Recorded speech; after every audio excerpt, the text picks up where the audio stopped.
Start time about my teenage life, part 4.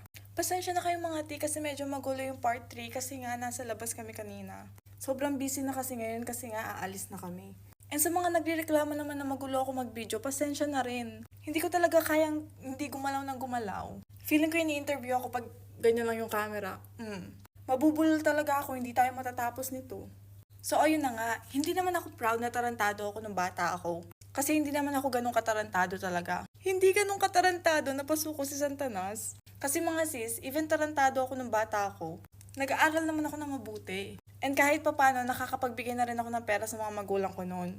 O, di ba? Kaya nyo yun. Multitasking. Tarantadong mabait na anak. And mga sis, yung circle of friends ko, hindi sila nag-a-addict. I mean, yung circle of friends ko, mababait naman kami. Alam niyo yun, yung mabait ka pero pasaway. Hindi kami nag-a-addict. Pero umiinom kami minsan, occasionally. Lahat talaga ng ginagawa namin, puro kain lang. Food trip ganun, boodle fight, asaran, tapos minsan nag-iisip-isip bata. O kaya naglalaitan kami. O kaya nilalait namin yung ibang may circle of friends. Ganun lang mga sis. And marami nagtatanong kung yung mga friend ko daw noon, friend ko pa rin ngayon. Oo mga sis. Kasi yung circle of friends ko, friend ko na sila simula pa ng elementary. Dumadami lang kami ng dumadami habang high school. Nadadagdagan baga. Marami talaga akong katarantaduan na nagawa ng dalaga pa ako. Like alam nyo ba, palagi ako nangungupit sa tatay ko. Tapos mapagsamantala din ako. Lalo na paglasing yung papa ko, talaga sobrang sweet ko sa kanya. Tapos yung kamay ko dahan-dahan sa wallet niya. Hugot. Contractor kasi yung papa ko noon. So medyo malaki yung kita niya. Tapos yung sahod niya kada Sabado. And syempre, as mapagsamantalang anak, kukunching tayo ng konti. Kunti lang naman. Kada sahod din kasi ng papa ko, umiinom siya.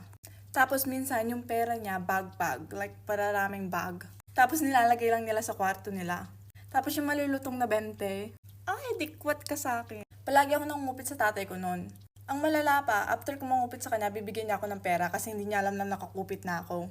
Diba, Dobo? Tapos, yung nakupit ko mga sis, ipanlilibre ko sa boyfriend ko. O kaya, sa mga friends ko. O diba, nakinabang din sila sa kupit ko. Kaya mahal na mahal ako ng mga kaibigan ko eh. Palagi ko silang ini-involve. Ini-involve? Pinakamalaki kong kupit mga sis, 5 kyaw. Tapos tigbe 20. Pa kung pinapanood mo to, I'm sorry. And I love you so much. Pero nag-work na ako mga sis. Tapos nagkakaroon na ako ng sarili kong pera. Tumutulong na ako sa mga magulang ko. Hindi nila kailangan umihi talaga. Talagang, gibso na gibso.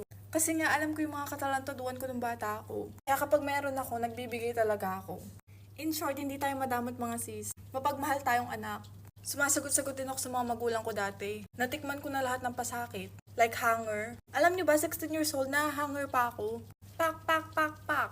Tapos minsan nahiya pa akong pumasok ng school kasi meron akong marka ng hanger sa braso ko. Pero kasalanan ko naman lahat yun mga sis. Hindi ko sinisisi yung magulang ko. Kasi nga tarantado ako. And hindi ako proud doon Kaya kung tarantado ka, magbago ka na. Love you guys.